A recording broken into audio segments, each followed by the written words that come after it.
Relax. Gently open your eyes. भारतीय दर्शन और मानव चेतना। मानव चेतना तो अपने आप में एक कंसेप्ट है और वो सब के अंदर ही है, उसी को समझना है। लेकिन पहले दर्शन को समझ लें। दर्शन के अंदर ही निहित है एक तरह से मानव चेतना भी। आज है वैशेषिक दर्शन। बहुत बड़ा विस्तार तो नहीं कर रहे हैं विषय का, लेकिन आपके पास पुस्तक है तो उसको पढ़ते जाइएगा। कुछ डाउट रहे तो पूछते जाइएगा, कोई दिक्कत नहीं है। क्योंकि वैशेषिक दर्शन जैसे कि विशेषता से ही विशेष कोई चीज़ है,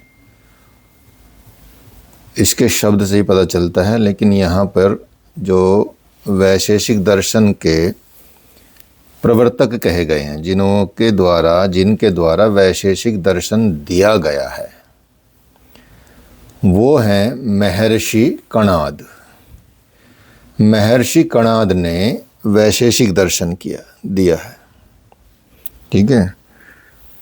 तो ऐसे ऐसे ऋषि हुए हैं भारत के, जो बड़े बड़े वैज्ञानिक जिनको कह सकते हैं। मतलब जितने आविष्कार भारत में हुए हैं अब तक, इतने तो अभी तक साइंस ने भी नहीं किए हैं, या आप मान के चलिए। लेकिन क्योंकि जिस विज्ञान की परिभाषा विज्ञान में दी जाती है, प्रयोग करके दी जाती है, फिजिकली समझ के दी जाती है, उस पे यहाँ पे कार्य नहीं हुआ, क्योंकि वो यहाँ सहज ही था, वो यहाँ नॉर्मल ही था। इसलिए ज़्यादा विस्तार की आवश्यकता नहीं पड़ती थी, बस आविष्कार रहे हैं। अब कई जगहों पे या कई मंदिरों में भी इस तरह का उल्लेख दिया जाता है, पिक्चर्स लगाई जाती हैं, म्यूजियम में दिखाया जाता है कि इन ऋषियों ने ये आविष्कार किया, इन ऋषि ने ये आविष्कार किया, उसने ये आविष्कार किया। तो जो आज के भी आविष्कार हैं, सोचिए वो आविष्कार अभी तक साइंस में भी नहीं हुए। तो ये विशेषता है भारत की। तो वैशेषिक दर्शन में महर्षि कणाद ने, अब कणाद से, क्योंकि कण से आता है कणाद, तो वो मतलब इतने संतुष्ट रहते थे अपने जीवन से इतने सेटिस्फाइड रहते थे वो, कि जो खेत में अनाज के कण पड़े होते थे ना, कण, जैसे अनाज मतलब फसल कट गई है और उसमें थोड़े कण पड़े रह गए हैं, तो उन कणों को उठा उठा के ही उसके सहारे वो जीवन जी लेते थे। इतने संतुष्टि थे, इतने संतोषी थे, असली में संत थे एक तरह से ये कह सकते हैं। मतलब यदि कुछ भी ना रहे तो जहाँ कुछ भी मिले, खेत में कुछ भी कण मिले, उठा के, अन्न के कणों को उठा के ही वो अपना जीवन यापन कर लेते थे। इसलिए उनका नाम, उपनाम कणाद पड़ा। वैसे उनका वास्तविक नाम तो उलूक था, उलूक। इसलिए उनके जो दर्शन है, ये वाला दर्शन जो है वैशेषिक दर्शन, उस दर्शन को औलूक्य दर्शन भी कहते हैं, क्योंकि उनका असली नाम तो उलूक था। कणाद का असली नाम उलूक था। और कणाद क्यों पड़ा नाम, ये भी पता है आपको।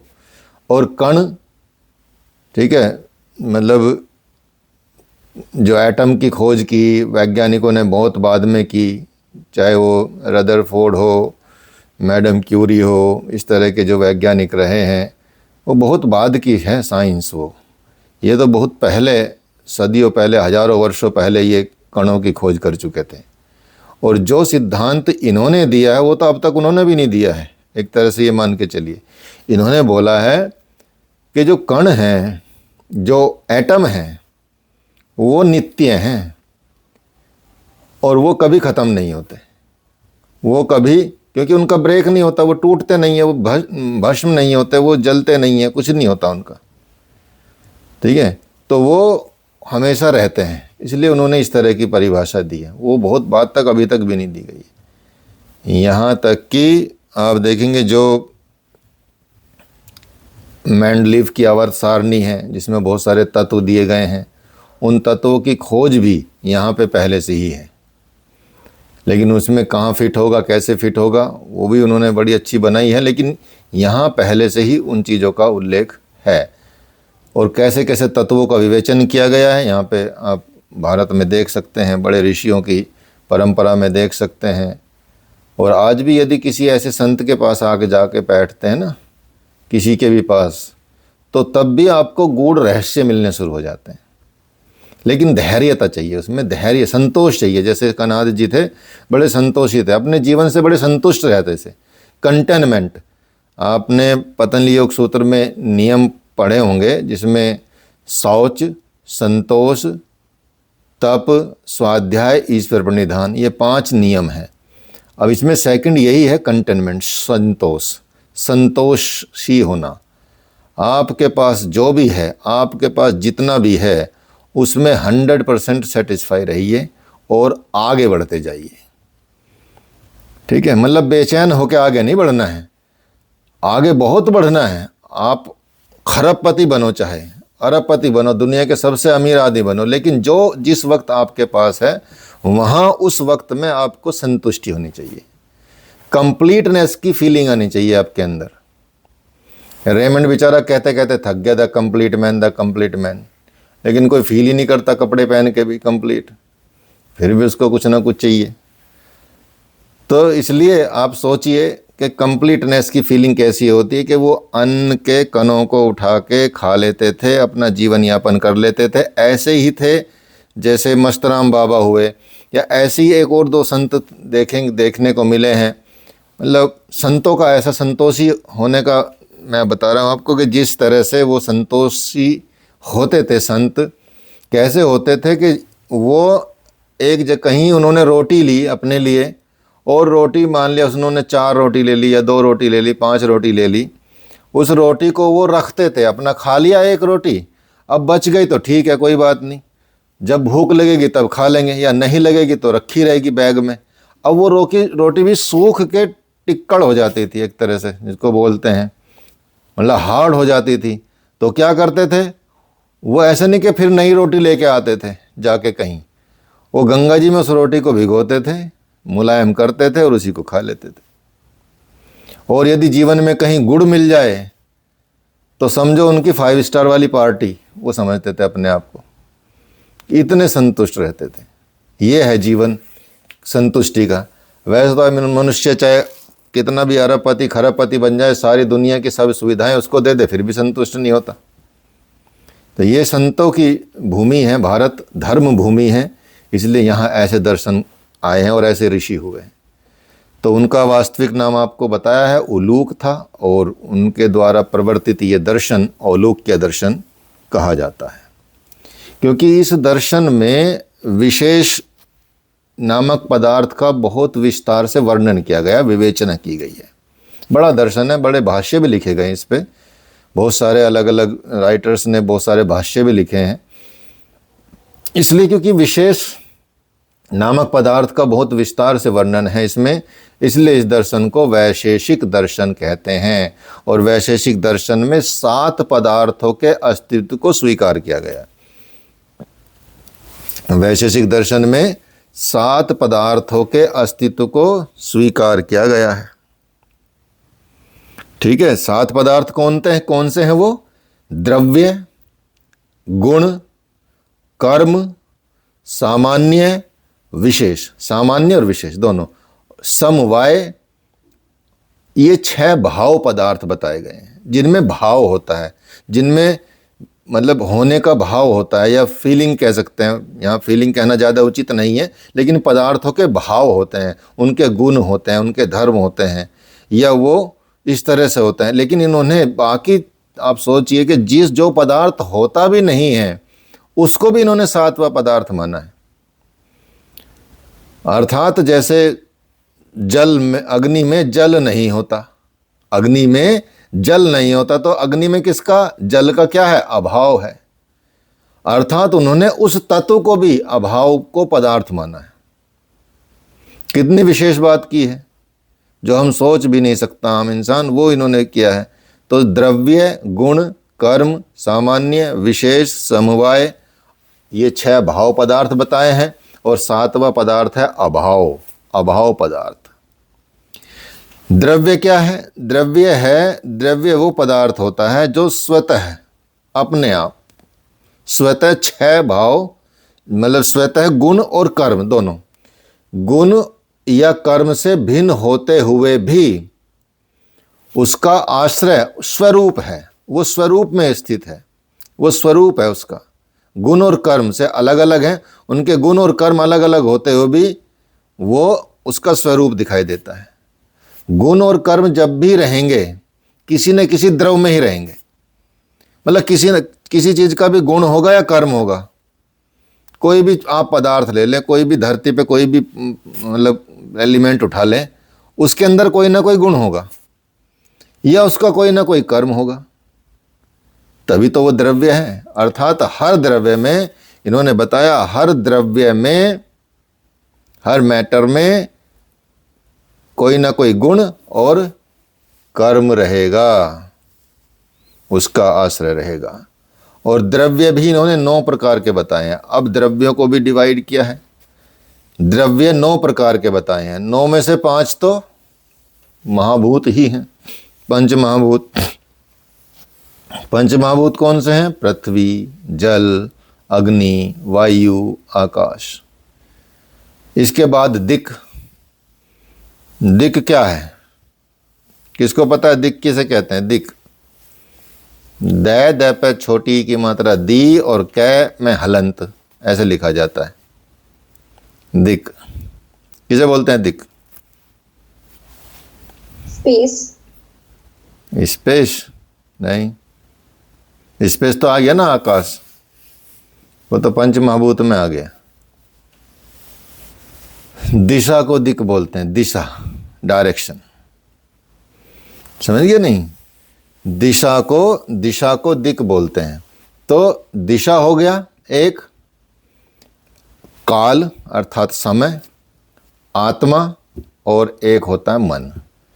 तो इसमें इन्होंने द्रव्य के भी 9 प्रकार बताए हैं। पृथ्वी, जल, अग्नि, वायु, आकाश, दिक्, काल, आत्मा और मन। इनमें 5 जो हैं, ये पहले जो 5 हैं ये भौतिक पदार्थ हैं। पहले 5 भौतिक पदार्थ हैं। और इन पहले 5 का भौतिक पदार्थ का गुण क्या है? गंध, रस, रूप, स्पर्श और शब्द, इनके गुण ये हैं। गंध किसका गुण है? पृथ्वी का। गंध पृथ्वी का गुण है। रस किसका गुण है? जल का। रूप किसका गुण है? अग्नि का। स्पर्श किसका गुण है? किसका गुण है स्पर्श? वायु का। और शब्द किसका गुण है? शब्द है आकाश का, आकाश का गुण है। आज बसंत पंचमी है और सरस्वती पूजा होती है, तो आपको बहुत बहुत शुभकामनाएं बसंत पंचमी की और शरद मतलब ये कि सरस्वती पूजा की। ब्रह्मांड में जो भी साउंड है वो सब सरस्वती है। ब्रह्मांड के हर साउंड में सरस्वती है। जब सृष्टि की रचना हुई, शुरू में ब्रह्मांड ने रचना की, सृष्टि की, तो सोचिए कि सृष्टि की रचना के समय ब्रह्मा जी ने सृष्टि बना ली और बड़े प्रसन्न हुए, आनंदित हुए कि मैंने सृष्टि का निर्माण कर दिया। और भगवान शिव से बोला, भगवान शिव आए, उन्होंने देखा सृष्टि को और बोला कि भाई सृष्टि तो ठीक है, बढ़िया, बहुत सुंदर बनाई है, लेकिन कुछ ना कुछ कमी है, ढूंढ के आओ क्या कमी है। ब्रह्मा जी नाराज हो गए।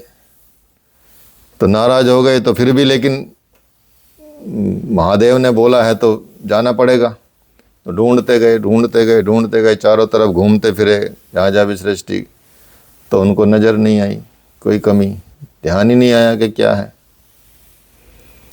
ठीक है, तब बाद में भगवान विष्णु ने बताया और भगवान शिव ने बताया कि भाई सृष्टि तो बना ली, लेकिन आवाज़ कहाँ है, इसमें तो आवाज़ ही नहीं है। पानी भी बह रहा है तो बिना आवाज़ के बह रहा है, हवा भी बह रही है तो बिना आवाज़ के बह रही है, पक्षी भी उड़ रहे हैं तो बिना आवाज़ के उड़ रहे हैं। तो ये साउंड आई कहाँ से? इस साउंड के लिए उत्पन्न हुई माता सरस्वती। जैसी माता सरस्वती उत्पन्न हुई तो सब में आवाज़ आई, सब कल कल करते नदियाँ बहने लगी, पक्षी चहचहाने लगे, लोगों में साउंड आ गई, सब चीज़ें। तो ये हर साउंड सरस्वती माँ है। केवल हमारा गाना और गला ही सरस्वती माँ में नहीं है कि जबान पे सरस्वती माता बैठेंगी। तो जहाँ से भी कोई भी आवाज़ आ रही है, छोटी बड़ी ऊंची नीची, सब पूरे ब्रह्मांड की, दैट इज़ ऑल सरस्वती। इसलिए आपको, क्योंकि बोलते आप भी हो और हम भी बोलते हैं, ठीक है, सरस्वती दिवस और वसंत पंचमी की शुभकामनाएं। ये है। चलिए, तो ये पदार्थों पे भी याद आ गया, तो इसलिए थोड़ा सा बताया आपको, बाकी विस्तार तो बहुत है। नदी भी है सरस्वती, जो अब ऑलमोस्ट विलुप्त सी ही हैं। क्लियर है? तो पृथ्वी, जल, अग्नि और आकाश, ये सब पदार्थ क्या हैं? वायु, और जो भी 5 पदार्थ हैं, ये सब भौतिक पदार्थ हैं। और इन्होंने बोला है कि जो भौतिक पदार्थ होते हैं वो परमाणुओं से बने होते हैं। एटम की थ्योरी सबसे पहले इन्होंने दी, लेकिन अंग्रेज फिर भी अपना नाम छापते हैं। उन्होंने अपने नाम छापे हैं अलग अलग जगहों पे।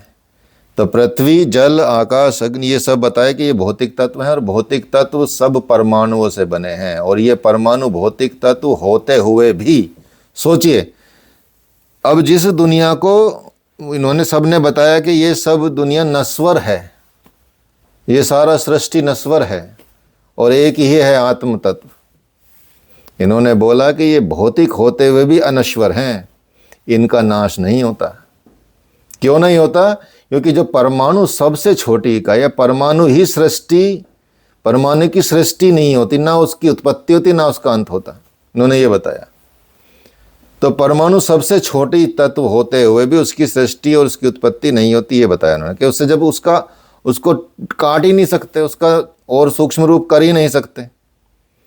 तो वही तो बताया कि भाई सबसे किसी पदार्थ को काटते जाओ, जब उसका लास्ट आ जाए कि भाई अब इसके टुकड़े नहीं हो सकते, तो वो नष्ट भी नहीं हो सकता। इन्होंने ये बताया, वैशेषिक दर्शन।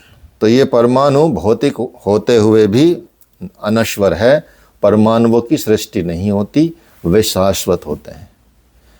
तो किसी भौतिक पदार्थ के सबसे छोटे टुकड़े को, जिसका विभाजन नहीं है या जिसका विभाजन संभव नहीं है, वही है परमाणु। अब बाद में करते रहिए 17वीं शताब्दी में, 16वीं शताब्दी में खोज परमाणु की, और उससे 1000 साल पहले महर्षि कणाद ने कर दिया। नाम ही कण है, कण से कणाद, एटम। तो आकाश, दिक् और काल, ये तो ऊपर के तो बता दिया आपको, भौतिक पदार्थ, ठीक है। ये तो प्रकृति के तत्व हो गए, भौतिक पदार्थ हो गए, जो 5 पहले बताए हैं, ठीक है। अब इसमें एक आकाश तत्व को भी इसमें शामिल कर लिया गया, उसमें 4 पदार्थ को भौतिक बताया गया। आकाश को छोड़ के बाकी 4 पदार्थों को भौतिक बोला गया है, ठीक है। लेकिन यहाँ पे ये आप देखेंगे, जो आकाश है, दिक् है, दिशा मतलब और काल, ये 3, ये अप्रत्यक्ष हैं। ये प्रत्यक्षते दिखाई नहीं देते, मतलब इनको हम पकड़ नहीं सकते, इनको हम फील नहीं कर सकते, प्रत्यक्ष से देख नहीं सकते। तो ये आकाश और दिशा और काल, ये तीनों अप्रत्यक्ष द्रव्य बताए गए इन्होंने, और वे एक नित्य भी हैं और विभू भी हैं, परमेश्वर स्वरूप, परमेश्वरी, ठीक है। तो एक नित्य, या कह सकते हैं कि जो मतलब कंटिन्यूअस रहने वाले, जिनका नाश नहीं होता, जो ईश्वरीय तत्व कह सकते हैं। तो आकाश, दिक्, काल, यह प्रत्यक्ष हैं, यह प्रत्यक्ष द्रव्य हैं। मन नित्य है, मन भी नित्य है, लेकिन ये विभू नहीं है। परमानेंट नहीं है। ये प्राणी के हिसाब किताब लगाता है, ठीक है। मतलब ये ओमनी प्रेजेंट नहीं है, ये चारों तरफ नहीं है, ये हमेशा मतलब ऐसा नहीं कि ओमनी प्रेजेंट हो, सर्वत्र हो। जबकि आकाश, दिक् और काल ये सर्वत्र है, ये हर जगह है, ये ओमनी प्रेजेंट है और परमानेंट भी है। लेकिन जो मन है, मन ओमनी प्रेजेंट नहीं है, सर्वत्र नहीं है। तो ये परमाणु की तरह अलग हैं और जीवात्मा और गुण, इसके जो सुख और दुख आदि जो प्रत्यक्ष करने वाले गुण हैं, दोष हैं, ये उनके साधन हैं, आभ्यंतरिक साधन हैं और अंतरिंद्रिय साधन हैं, अंदर के और इंद्रिय साधन है। और उन इंद्रिय साधन में मन आता है। तो ये परमाणु रूप है, ये इसलिए दृष्टिगोचर नहीं होता। यहाँ गुण, अब ये द्रव्य की बात हुई, अब द्रव्य के बाद गुण की बात हुई। तो गुण क्या है? गुण पदार्थ को ही, पदार्थ जो है वो पदार्थ ही कह सकते हैं द्रव्य में रहता है, जिसमें गुण और कर्म नहीं रह सकता। ये सब मिलकर 24 गुण बताए गए हैं इन्होंने। गुण वो पदार्थ है जो द्रव्य में ही रहता है और जिसमें गुण या कर्म नहीं रह सकता। अर्थात वो द्रव्य में तो रहता है लेकिन उसमें गुण और कर्म नहीं रह सकता। द्रव्य किसकी वजह से है? किसी गुण की वजह से है। और गुण क्या है? गुण 24 हैं। गुण कितने हैं? 24 हैं। रूप, रस, गंध, स्पर्श, शब्द, संध्या, परिणाम, पृथक्त्व, संयोग, विभाग, परात्व, अपरत्व, बुद्धि, इस तरह से लगभग 24 प्रकार के गुण हैं। सुख हो गया, दुख हो गया, इच्छा होगी, द्वेष हो गया, प्रयत्न हो गया, गुरुत्व हो गया, द्रैवत्व हो गया, स्नेह हो गया, संस्कार हो गया, धर्म हो गया, अधर्म हो गया, ये सब गुण हैं। ये गुण किसी पदार्थ में तो हो सकते हैं लेकिन इनका खुद का कोई कर्म या कोई गुण नहीं होता। ये खुद में ही गुण हैं, अर्थात ये किसी से बनते नहीं है, खुद ही हैं। जैसे वोवेल होते हैं, मतलब स्वर होते हैं, स्वर अपने आप में पूर्ण होते हैं और जो व्यंजन होते हैं वो बनते हैं, मिला के बनाए जाते हैं। तो इसलिए आप देखेंगे ये 24 गुण पाए जाते हैं। तो द्रव्य के जो मूल हैं, द्रव्य के जो मूल हैं, जब वो गतिशील होते हैं, जो गतिशील धर्म है ना, उनका जो गतिशील कह सकते हैं क्वालिटी है, द्रव्य के मूल जो गतिशील धर्मों की क्वालिटी है, उसको जब वो गतिशील होते हैं या चलते हैं उनके मूल रूप में, तो वो परिभाषित उसको कैसे किया गया है? कर्म से परिभाषित किया गया है। कर्म क्या है?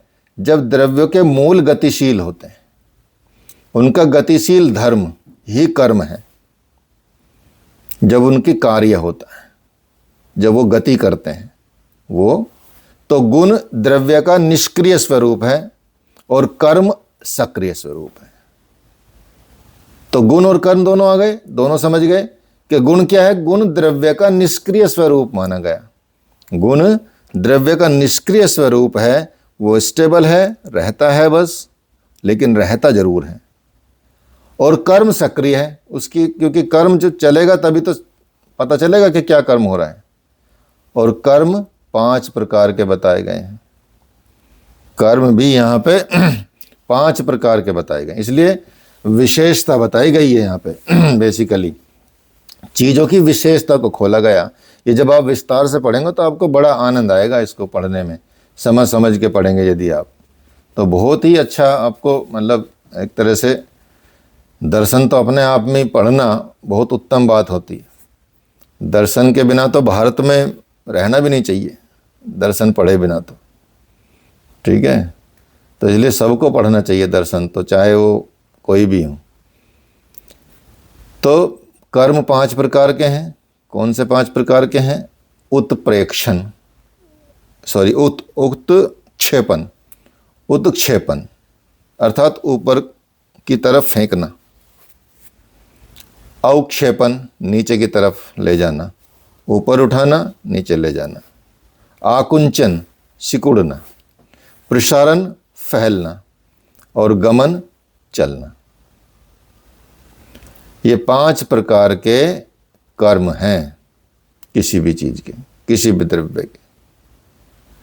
वो इस तरह से ही काम करेंगे, चाहे वो आपका धर्म ही हो, धर्म का विस्तार होना, धर्म का सिकुड़ना, धर्म का ऊपर की ओर ले जाना गति को, धर्म को नीचे की तरफ ले जाना, ये सब चीज़ें उसमें आप आएंगी।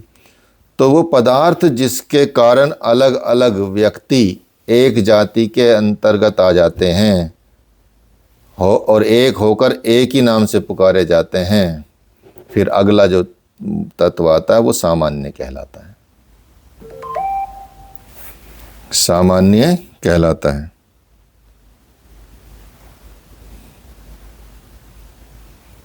एक सेकंड होल्ड कीजिएगा। हाँ ठीक है, तो अब आगे चलते हैं अगले एक तत्व की तरफ जिसको सामान्य कहते हैं। सामान्य क्या है? जैसे कोई पदार्थ है और जिसकी वजह से, जिसके कारण अलग अलग व्यक्ति एक जाति के अंतर्गत समाविष्ट हो जाते हैं और उनको एक ही नाम दिया जाता है, एक ही पुकारा जाता है। कोई भी प्राणी हो, पदार्थ हो, तो वो सामान्यकरण कर दिया जाता है कि भाई यहाँ ये लोग रहते हैं। अब उन लोगों में स्त्री भी हैं, पुरुष भी हैं, बच्चे भी हैं, बूढ़े भी हैं, गरीब भी हैं, अमीर भी हैं, लेकिन एक ही कैटेगरी में उनको डाल दिया गया, वो हो जाता है सामान्य। सामान्य को हालांकि न्याय दर्शन, उसमें वैशेषिक दर्शन में भी और न्याय दर्शन में भी, न्याय वैशेषिक दर्शन में भी उसके लक्षण बताए गए हैं। बताया गया है कि नित्य मेकम ने अनेकानुगतम सामान्यम द्रव्य गुण कर्म वृत्ति सामान्य। सामान्य द्रव्य गुण और कर्म में रहता है। सामान्य किस में रहता है? द्रव्य गुण और कर्म में रहता है, तीनों में सामान्यता। तो अलग अलग गायों में जो एकता की प्राप्ति होती है वो इसी सामान्य का कारण है। गाय बहुत सारी हैं लेकिन उनमें कोई एक गुण या रहता है या एकता जैसी चीज़ रहती है। उसका विस्तार और व्यापक दृष्टि से यदि देखा जाए तो उसके भी अलग अलग भेद बताए गए हैं। सबसे अधिक व्यापक बताया गया है सामान्य को पर, और सबसे कम व्यापक को ऊपर, और बीच वाले को सामान्य को परापर कहते हैं। तो पर, ऊपर और परापर, ये 3 इसके भेद कर दिए गए हैं। तो इन भेदों को समझने के लिए थोड़ा सा और आपको विस्तार से पढ़ना पड़ेगा। तो ये द्रव्य हैं और द्रव्यों के अपने अपने व्यक्तिगत स्वरूप होते हैं जिनके कारण वो एक दूसरे के पहचाने जाते हैं। जब ऐसा होता है, एक तो सामान्यकरण हो गया, और सामान्य को आप 3 भागों में कर दिया है। जो अधिक व्यापक है वो पर कहा जाता है, जिसका अधिक विस्तार हो वो उसको पर कहते हैं, और सबसे कम व्यापक को ऊपर कहते हैं, और बीच वाले को परापर कहते हैं। तो ये उसके गुण हैं सामान्य के। क्लियर हो गया? तो पर, ऊपर और परापर, अर्थात अधिक व्यापक को पर और कम व्यापक को ऊपर और सामान्य को परापर, ऐसे कहते हैं। लेकिन जब ये द्रव्य विशेष रूप से अपने अपने स्पेशल या व्यक्तिगत स्वरूप के कारण पहचाने जाएंगे, एक दूसरे से अलग पहचाने जाएंगे, उनको विशेष कहते हैं। तो सामान्य और विशेष, तो उनके विशिष्ट तत्व को पहचानने को व्यक्तित्व या उनका विशिष्ट व्यक्तित्व है वो विशेष कहलाता है। ऐसे ही जो द्रव्य हैं, ऐसे जो द्रव्य होते हैं उनका दिक्, काल, आकाश, मन, आत्मा, ये 4 भूतों के परमाणु हैं। स्पेशली विशेष नित्य, असंख्य और अगोचर होते हैं। तो न्याय वैशेषिक दर्शन के संबंध में दो तरह की बात बताई गई है, दो प्रकार माने गए हैं उनके। एक माना गया है संयोग और एक माना गया है समवाय। न्याय वैशेषिक दर्शन के दो तत्व माने गए हैं, दो प्रकार माने गए हैं, एक संयोग और एक समवाय। ठीक है, जैसे अलग अलग वस्तुओं का कुछ समय के लिए, कुछ काल के लिए मिल जाना, अलग अलग वस्तुओं का कुछ समय के लिए, कुछ काल के लिए मिल जाना संयोग संबंध कहलाता है। वो क्षणिकवद हो सकता है, अनित्य हो सकता है, बाह्य हो सकता है। और जो समवाय होता है वो संबंध नित्य होता है। ये दो पदार्थों का संबंध है जिसके कारण एक दूसरे में वो रहते हैं, परमानेंट रहते हैं। तो समवाय जो है वो परमानेंट या नित्य संबंध कहा जाता है। और जब नित्य नहीं रहता, संयोगवश रहता, तो वो संयोग कहा जाता है। तो ये इस तरह से समवाय को एक और भी कहते हैं, अयुत सिद्ध संबंध भी कहते हैं। समवाय का ही दूसरा नाम कह सकते हैं अयुत सिद्ध संबंध, क्योंकि ये उसमें रहता जब दो पदार्थ एक दूसरे के बिना नहीं रह सकते। दो पदार्थ एक दूसरे के बिना नहीं रह सकते, तभी उनको अयुत सिद्ध संबंध कहा जाता है। मोस्टली क्या होता है, ज़्यादातर लोग, अब इसका जो 6 तत्वों के बाद जो बात आती है, 7वां तत्व, जिसमें लोग ज़्यादातर सहमत नहीं होते, या कह सकते हैं उसको मानते भी नहीं हैं। अधिकांश आपने देखा होगा कि जितने भी सामान्य लोग हैं वो अभाव के अस्तित्व को स्वीकार नहीं करते। जब अभाव है तो मतलब है ही नहीं कोई चीज़। लेकिन वैशेषिक दर्शन की ये खास बात है कि वैशेषिक दर्शन अभाव के अस्तित्व को भी स्वीकार करता है। वैशेषिक दर्शन अभाव के अस्तित्व को भी स्वीकार करता है, उसने पूर्ण रूप से इसका स्वीकार किया है। बताया है कि रात में जब हम आकाश की ओर देखते हैं तो उसमें सूर्य का नहीं होना, सूर्य नहीं होता रात को, सूर्य का नहीं होना वैसे ही निश्चित रूप से मालूम होता है जैसे चंद्रमा और तारों का होना। सूर्य नहीं है, परमानेंट दिमाग में रहता है कि उस वक्त सूर्य, लेकिन सूर्य दिमाग में रहता है। अभाव है लेकिन उसका भी अस्तित्व है। अभाव भी इन्होंने 2 प्रकार का बताया, एक संसर्गाभाव, एक अन्योन्याभाव। संसर्गाभाव और अन्योन्याभाव अभाव। किसको क्या समझेंगे संसर्गाभाव को? जैसे किसी एक वस्तु का दूसरी वस्तु में अभाव, किसी एक वस्तु का दूसरी वस्तु में अभाव। जैसे मैंने कि पहले सबसे पहले एक एग्जांपल दिया था आपको, अग्नि वाला। अग्नि में ठंडक का अभाव, शीतलता का अभाव। अग्नि ठंडी हो सकती है, ये नहीं हो सकता। तो अग्नि में किसका अभाव हो गया? शीतलता का अभाव हो गया। यह है संसर्ग अभाव। और अन्योन्या भाव क्या होगा? एक वस्तु का दूसरी वस्तु नहीं होना, अर्थात जैसे अग्नि जल नहीं हो सकती और अग्नि में शीतलता नहीं हो सकती। 2 चीज हो गई, एक तो अग्नि जल नहीं हो सकती और एक अग्नि में शीतलता नहीं हो सकती। ये 2 प्रकार के हो गए। तो ये जो अग्नि में शीतलता का अभाव, ये कहा जाएगा संसर्गाभाव। और अग्नि जल नहीं है, अर्थात अन्योन्य भाव का मतलब हुआ एक वस्तु का दूसरी वस्तु नहीं होना। ठीक है, एक वस्तु का दूसरी वस्तु नहीं होना, ये माना जाएगा। तो यही है, जैसे अग्नि जल नहीं है, ये संसर्ग भाव हो गया। मतलब संसर्ग भाव 3 प्रकार का बताया जाता है, प्राग भाव, ध्यास भाव। मतलब इन्होंने जो वैशेषिक दर्शन को इसलिए विशेष बताया गया कि इन्होंने विशेषता बताते चले गए और हर तत्व को और आगे बढ़ाते चले गए। तो संसर्ग भाव के 3 प्रकार बताए इन्होंने, प्राग भाव, ध्यास भाव अत्यंत अभाव। और अनन्य भाव का अर्थ है दो वस्तुओं का एक नहीं होना। जब एक वस्तु दूसरी वस्तु से अलग होती है तब उसका अर्थ यही होता है कि पहली वस्तु का दूसरी वस्तु के रूप में, पहली वस्तु का दूसरी वस्तु के रूप में अभाव है और दूसरी वस्तु का पहली के रूप में अभाव है। ये इसको माना गया है। इसलिए अत्यंत अभाव की तरह अनन्य अभाव भी अनादि और अनंत होता है। जैसे ईश्वर और मोक्ष के विषय में वैशेषिक और न्याय मतों में पूर्णतः साम्य पाई जाती है, इन दोनों नियमों के आधार पर भी, अभावों के आधार पर भी। तो इस तरह से इसको आपको समझना चाहिए, इसका विस्तार समझना चाहिए। हाँ जी, कुछ पूछ रहे थे कोई? सर मेरा ये सवाल था, जैसे अंत्यता का भाव जो आपने बताया था, ये अस्तित्व का पूरा भाव हो गया ना? हाँ, जब है ही नहीं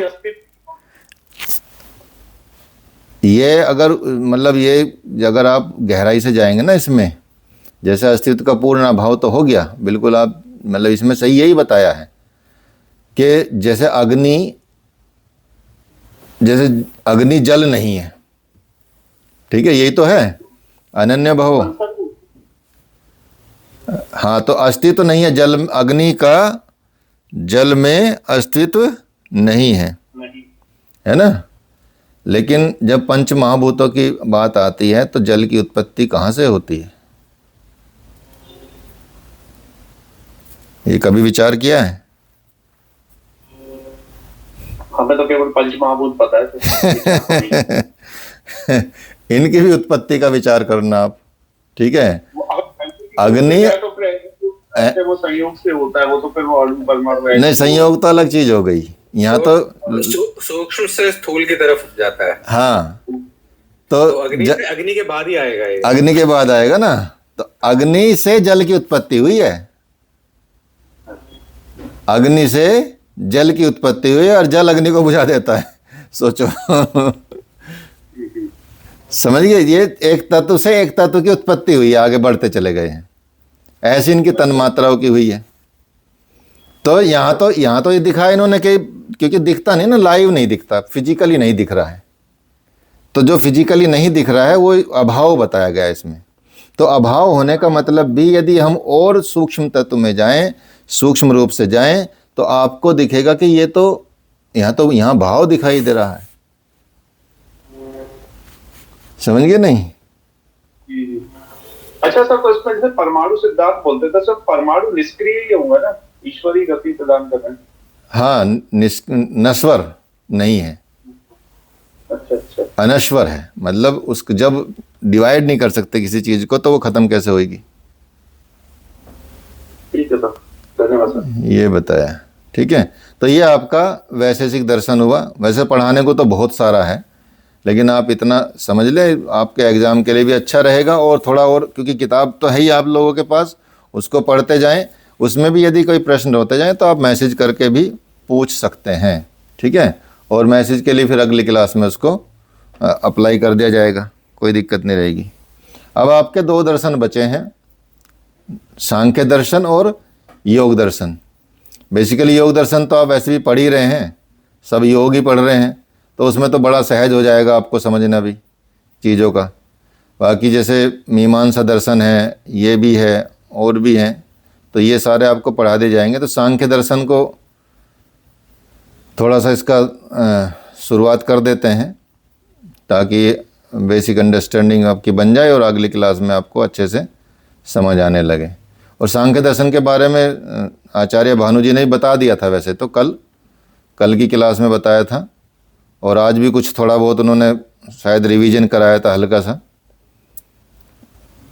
तो वो तो उसमें सांख्य दर्शन के जो 25 तत्वों के बारे में बताया ना, वो वही उन्होंने वो विस्तार किया था। हालांकि वीडियो नहीं आएगा, उसका वीडियो उन्होंने मना कर दिया बनवाने के लिए। तो जैसा जिसको सहज लगे, कोई दिक्कत नहीं है, ठीक है। ये है। तो सांख्य दर्शन के प्रवर्तक कौन थे? सांख्य दर्शन किसने दिया? कपिल मुनि। कपिल कौन थे? कपिल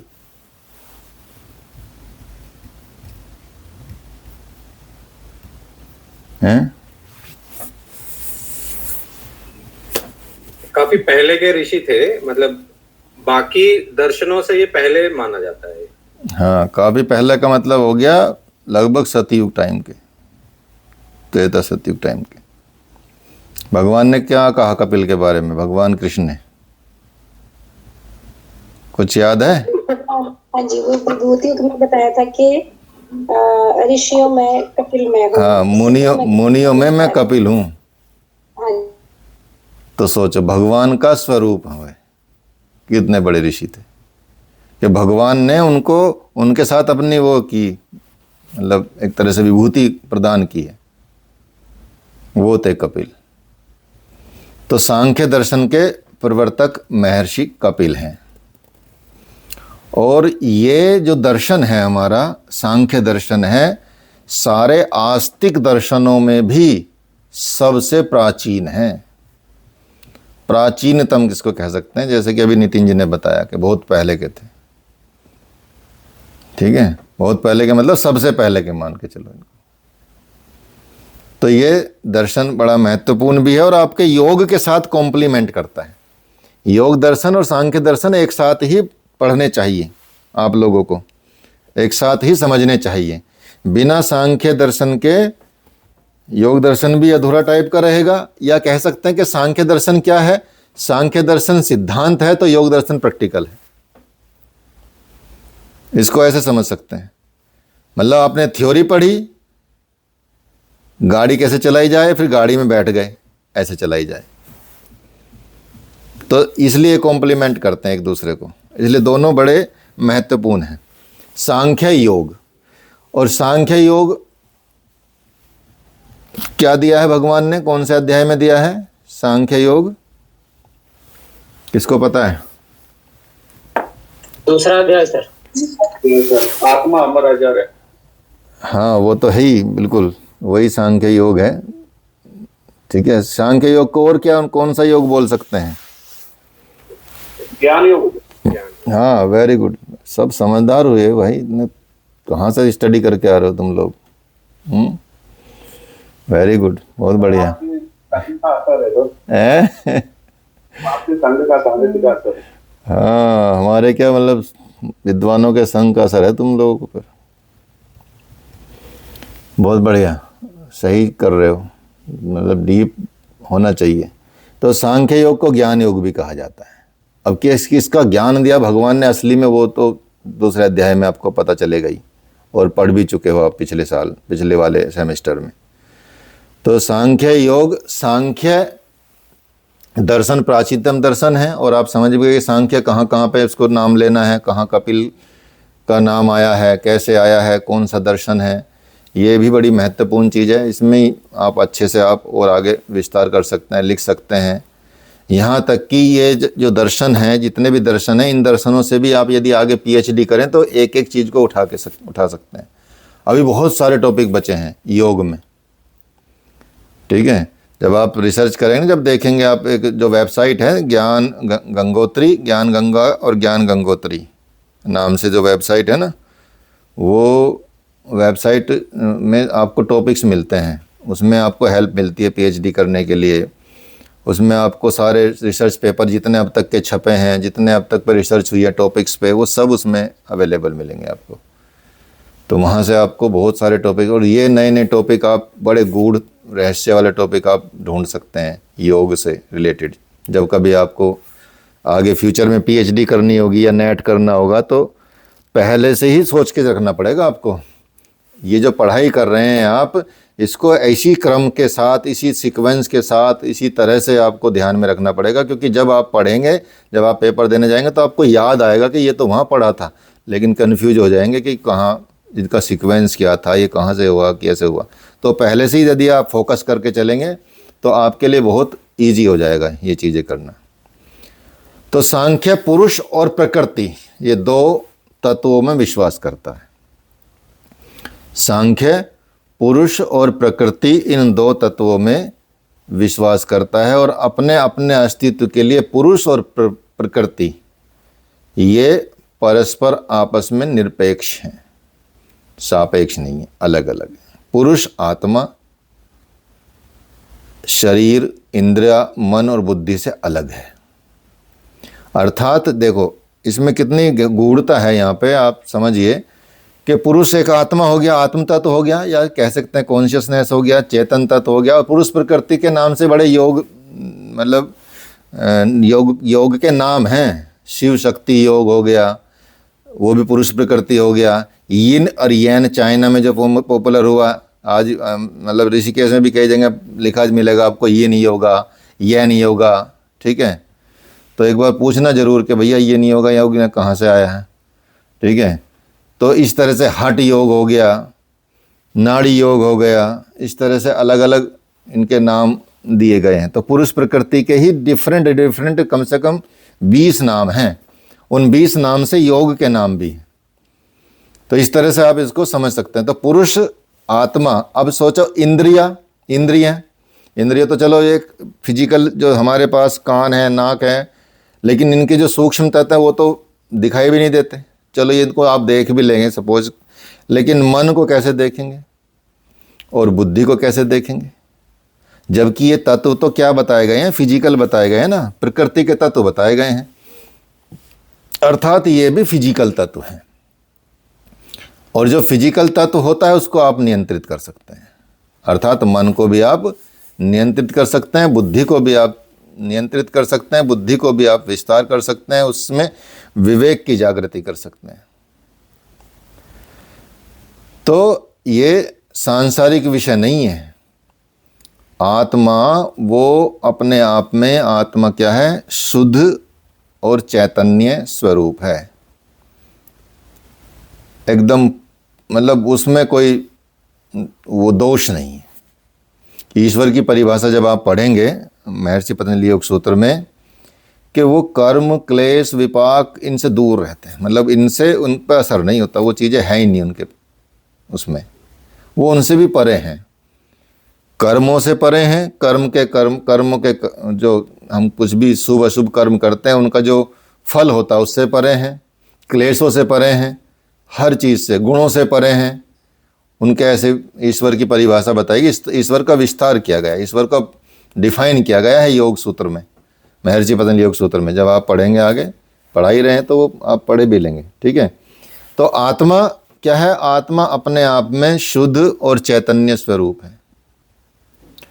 और शुद्ध और चैतन्य क्या है, वो अज्ञान नहीं है। अज्ञान तो क्या, ज्ञान भी नहीं है। ज्ञान तो क्या, वो सर्व ज्ञाता है, अर्थात उससे कुछ नहीं छिपा, उसको सब पता है।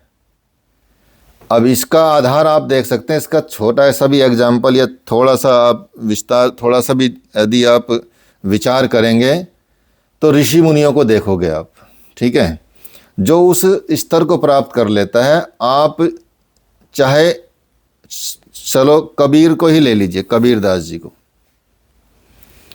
कबीरदास जी के आप भजन सुनना, जो कुमार गंधर्व ने गाए हैं या कुछ प्रहलाद जी टिपानिया ने गाए हैं, उनके वो भजन सुनना आप, ठीक है।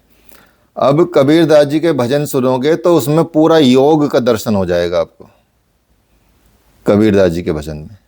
अब एक दिन भी वो स्कूल नहीं गए, सोचिए, स्कूल का तक मतलब मुंह भी नहीं देखा होगा। जब ये आप ये सोचते हो कि भाई हमको ज्ञान प्राप्त होता है किताबों से, स्कूल के जाने से, इन्फॉर्मेशन तो प्राप्त होती है, लेकिन जो जहाँ जो स्रोत है ज्ञान का, पूरा का पूरा स्रोत है, वहाँ से ज्ञान प्राप्त होता है, ठीक है।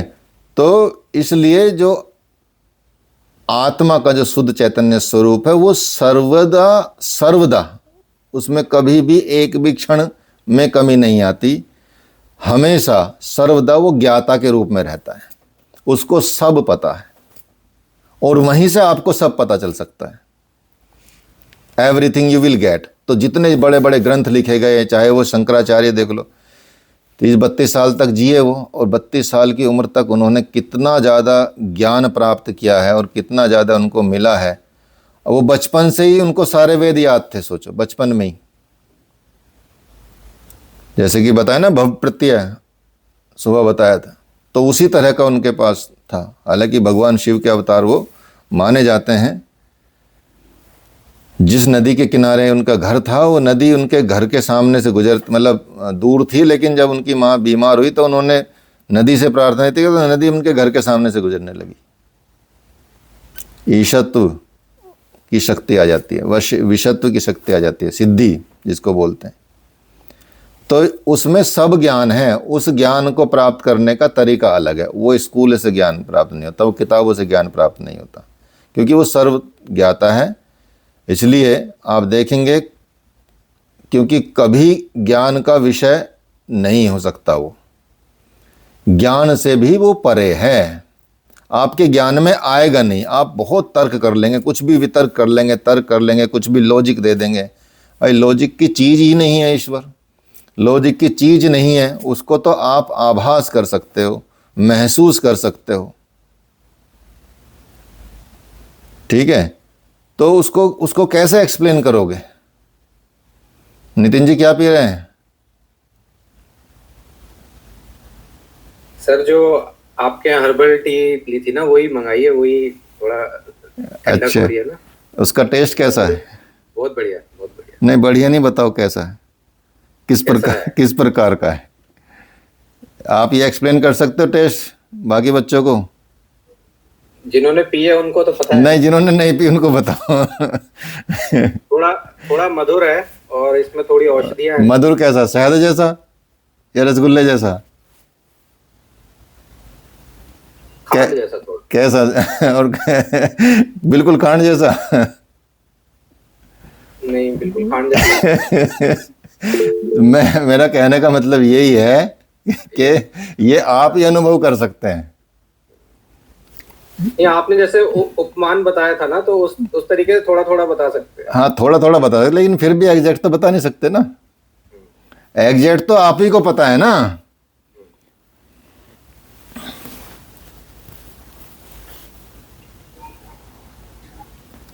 प्राज्ञ और अनादि को, प्राग तो बुद्धि का भी अलग अगला स्तर है ना, और अनादि अर्थात जो जिसकी कभी शुरुआत नहीं होती, जिसका कभी जन्म नहीं होता। अनादि और अनंत अर्थात आत्मा वही है, अनादि वही है। ऐसा नहीं कि वो आदि काल से है, इसको ऐसे भी नहीं कह सकते कि वो आदि काल से है। आदि काल से होने का मतलब तो जहाँ से शुरुआत हुई काल की वहाँ से है, तो वो तो अनादि है। और भी पीछे चले जाओ, अनादि और अनंत है। अनंत का मतलब जहाँ जिसका कोई अंत नहीं है, वो अनादि है। तो यही है आत्मा का स्वरूप, यदि आपको जानना है।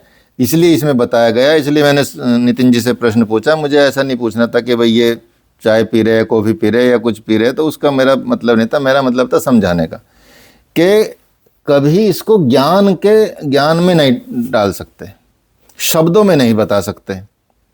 वो तो जैसे नितिन जी अनुभव कर रहे हैं, कोई और भी पिएगा वो अनुभव करेगा, अर्थात कोई उस रास्ते पे चलेगा तो वो भी अनुभव करेगा, लेकिन हो सकता है उसका अनुभव और डिफरेंट हो। पता चला नितिन जी ने रसगुल्ला खा के चाय पी रहे, तो इनको भी मीठा भी नहीं लगेगी। अब दूसरा व्यक्ति रसगुल्ला खा के चाय पी रहा है यही वाली, या बिना रसगुल्ले के पी रहा है, या फिर किसी ने कड़वी चीज़ खाई उसके बाद पी रहा, तो उसका अनुभव डिफरेंट होगा। सेम टेस्ट का, सेम चाय का, सोचिए वहाँ भी अंतर पड़ जाएगा। हाँ जी बोलो। सर मैं ये कह रहा हूँ, इसमें थोड़ा सा कॉन्फ्लिक्ट क्यों है? जब आप यहाँ महर्षि कपिल को हम लोग भगवान का अवतार मान रहे हैं, तो यहाँ पे प्रकृति और पुरुष के संयोग को ही वो मानते हैं, मतलब निर्माण हो रहा है, तो ईश्वर की सत्ता को तो स्वीकार ही नहीं करता ना। नहीं, ईश्वर की सत्ता को तो बिल्कुल स्वीकार करते हैं ये। और यहाँ कपिल को भगवान का अवतार नहीं माना है। भगवान ने अपने गुण गिनाए हैं कि मैं ऐसे ऐसे गुण में हूँ। विभूति योग में भगवान ने अपनी विभूतियाँ बताई। जैसे जल में रस बताया, तो जल में रस भगवान का अवतार नहीं हो गया ना। हाँ मतलब वो गुण, हाँ भगवान का गुण है वो। तो ऐसा गुण जो ज्ञान वाला गुण जो है वो कपिल हैं, ये बताया, अवतार नहीं बताया। ठीक है। और इसमें यही बात गूढ़ता से समझने वाली, जो इन्होंने ईश्वर चैतन्य जो बताया है, वो तो जो सृष्टि की रचना बताई ना, रचना करके दो चीज़ों से बनी है, लेकिन चैतन्य गुण तो वो ईश्वरीय गुण ही हुआ ना। आत्मा का स्वरूप बताया उन्होंने, आत्मा शुद्ध स्वरूप है, चैतन्य स्वरूप है। तो सीधा इसमें तो क्लियर ही दिख रहा है ना कि भगवान है। उसको अलग से कहने की आवश्यकता नहीं है ना। में हमको लिखना है इसमें सांख्य में ईश्वर की सत्ता को स्वीकारा गया। हाँ, बिल्कुल स्वीकारा गया। जैसे मान लिया सपोज आप अपने पुत्र के अपने पिता के एकमात्र बेटे हैं राज, ठीक है। अब उन्होंने बेटा कहा आपको, तो राज गोपलानी कहलाने की जरूरत नहीं है ना भाई। क्यों, मतलब ऐसे कोई बोले कि राज गोपलानी भाई आ जाओ, तो बेटा कहेंगे ना। और बेटा मतलब कौन? आप, बस बात खत्म। तो वही तो है। तो क्लियर कहने की आवश्यकता भी नहीं, क्योंकि विद्वान थे ना उस वक्त तो सब। अभी तो हम जैसे लोग मूर्ख पड़े हैं भवसागर में इसलिए तो ऐसी समस्या है, ये है, ठीक है। आज के संदर्भ में नहीं पढ़ेंगे ना हम इनको, इन ग्रंथों को हम उसके संदर्भ में पढ़ेंगे, उस वक्त के संदर्भ में पढ़ेंगे, उस योगी के लिए पढ़ेंगे, उस विद्वान के लिए पढ़ेंगे, ऋषियों के लिए पढ़ेंगे, जिनमें सात्विकता ही थी, जहां ज्ञान ही ज्ञान था, ज्ञान की पराकाष्ठा थी। अब तो क्या है, अब आप सोच ही सकते हैं क्या स्तर है। सही बात। लेकिन सर ये जैसे पब्लिशर्स ने जो लिख रखा है बुकों में, तो वो तो फिर हटाई जाने एक तरीके से। भैया पब्लिशर भी तो मतलब इफेक्टेड रहते हैं ना, उन पे भी तो बैन लगने का वो रहता है। वो खुल के बोल देंगे तो फिर क्या करेंगे। एक किताब आई थी अभी, एक इतिहास के बहुत बड़े प्रोफेसर थे, वो हिमाचल प्रदेश के, तो भी मिले मुझे वहाँ मुंबई में लोनावाला में। काफ़ी गवर्नमेंट जॉब में हैं, बड़े बड़े हैं, पोस्ट पे हैं।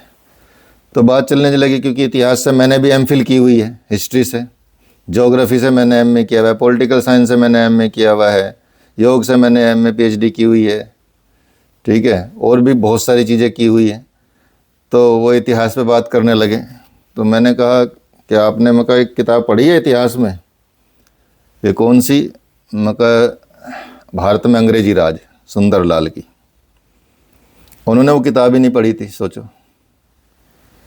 मैंने कहा ये किताब ऐसी थी, इस किताब जब ये किताब पब्लिश हुई 1925 में शायद ये पब्लिश हुई थी किताब, तो जैसे ही पब्लिश हुई वैसे ही इस पे बैन लग गया किताब पे, और इस किताब को जला दिया गया, और सब जगह से प्रतियां ढूंढ ढूंढ के निकाली गई, जहाँ जहाँ मिली सबको निकाला गया कि एक भी किताब बचनी नहीं चाहिए। अंग्रेज़ों ने ऐसा किया उस किताब के बारे में।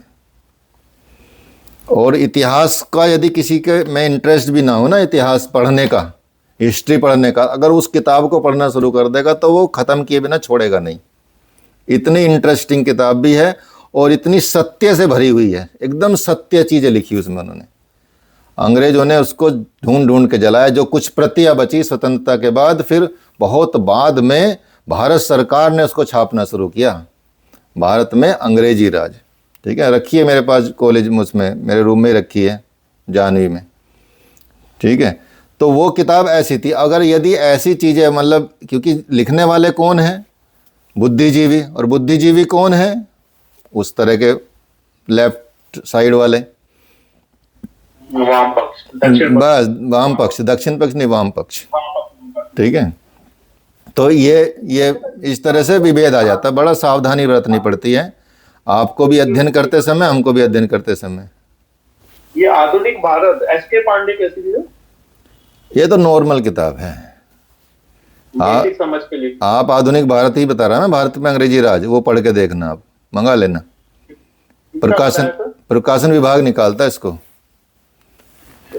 ये जब बुक फेयर लगता है ना दिल्ली में, बहुत किताब मिलती है, वैसे भी ऑनलाइन भी मिल जाएगी आपको। उनको मैंने तभी, उन्होंने मुझे ढूंढ के तभी उन्होंने ऑर्डर किया अपने लिए। मैं कहा आप पढ़ना इसको। तो ये इस तरह से आप इनको पढ़ सकते हैं। बाकी जैसे और भी बहुत सारे राइटर रहे हैं, यहाँ तक कि ये मतलब एनसीईआरटी तक के राइटर रहे हैं, इतिहास के दूसरे राइटर रहे हैं, मजूमदार, ठीक है। और ये आपका रोमिला थापर, वीडी महाजन। चलो वीडी महाजन ने तो इतना ज़्यादा नहीं किया, लेकिन आप देखेंगे कि मध्यकाल की किताबें आपको इतनी सारी मिलेंगी, 1000 किताब मिलेंगी। प्राचीन भारत एकदम गायब, कोई ढूंढने से मिलेगी, ठीक है।